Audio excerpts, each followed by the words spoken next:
All right. Hey, Facebook. So today, just with the change of the seasons, I wanted to bring a little bit of attention to our newish cocktail menu. Carly did our fall cocktail menu. One thing Sean and I always talk about is how can we delegate, because we both have a lot of things on our plate here. And because of my schedule with the other restaurants that I work with, I gave Carly the fall cocktail menu and she knocked it out of the park. And arguably the best cocktail on the menu hasn't been ordered all that much because it's so fall-y. This is a really awesome flip, and Carly and I spend a lot of time together, and she likes to make things with stuff that I hate that tastes good because that's just who she is as a person. And so I'm gonna show you the indoor recess. So a flip means you use a whole egg, and you don't need to blow the comments up about like getting sick with a whole egg. Like maybe if you're pregnant, don't drink this drink, but if you're gonna drink a drink anyway, like we have to have other conversations. So to start, we're gonna use an ounce of Disaronno.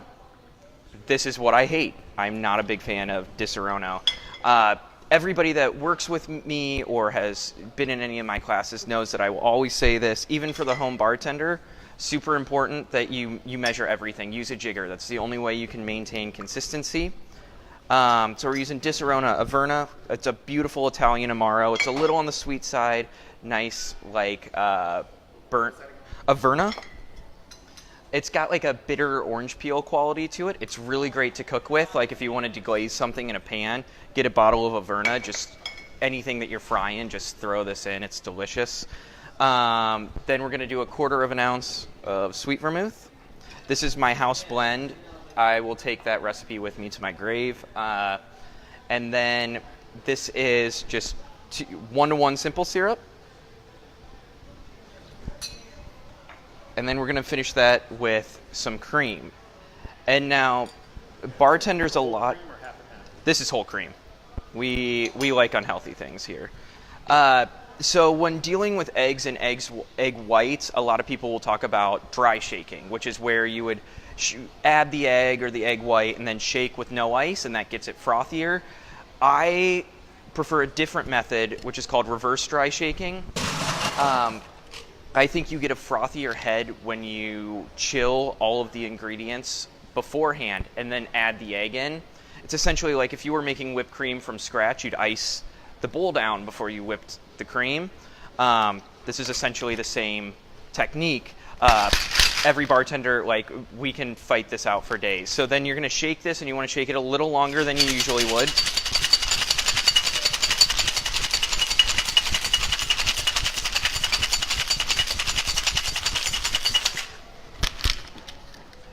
And then we're going to add a whole egg, and again, you're not going to get sick from this. If maybe if it's like eating steak tartare, same type of restrictions. Yeah. Then you're going to strain out all of your goodies. It's a thick cocktail, and this is a really beautiful fall spiced cocktail. And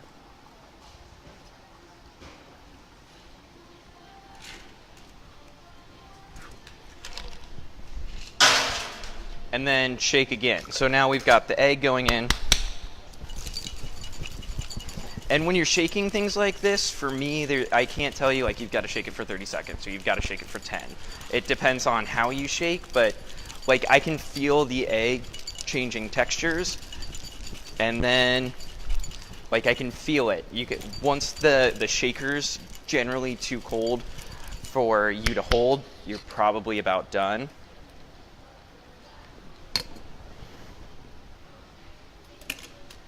All right.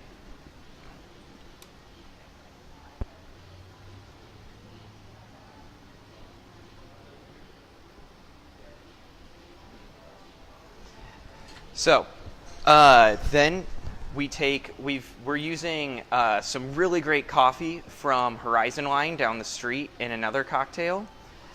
So we're using the grounds that we use in after we do our thing with the liquor for it, to as a garnish. So, reduce, reuse, recycle, or whatnot.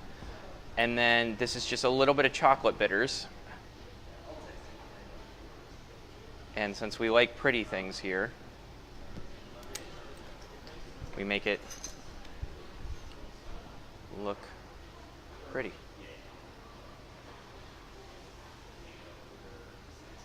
All right, and we call that an indoor recess. This is a really great fall cocktail. Like I've lived in Iowa my whole life, but once it gets to be this temperature, I'm just in a sweater all the time. So coming up, we've got a couple of things. It's second Saturday. This Saturday, it's Modernist Cuisine. This is a really fun menu for me and for everybody. They've got like a kit back there. I wish I could speak more eloquently about what they do or more intelligently, but I know that they take food and they do science to it, and then it doesn't taste like it should. That's the best way I know how to put it. And then November 9th, we have Idle Cellars Wine Dinner. It's Diego. Idle Cellars, if you know anything about my taste in wine, I don't love Sonoma, I don't love Napa, but I fell in love with this wine. Ben, the winemaker, is incredible. This is a small vineyard that does small production, and they do it incredibly well. Ben will be here. He's a fun guy. The wine dinner is going to be incredible, so he'll be out pouring the wine and talking about the wine with everything. The menu's looking great. This is, and I can't emphasize this the most, like this is the Merlot that my girlfriend and I fell in love over. After she drank all of my Burgundy, all I had left was this Merlot, and we have some beautiful memories with this wine, and I'm really excited to share it with Des Moines. Like most of this stuff is super small production, like less than 1,000 cases. So get in here, come to that dinner. We've got, I think that's about it for events, and yeah, cheers.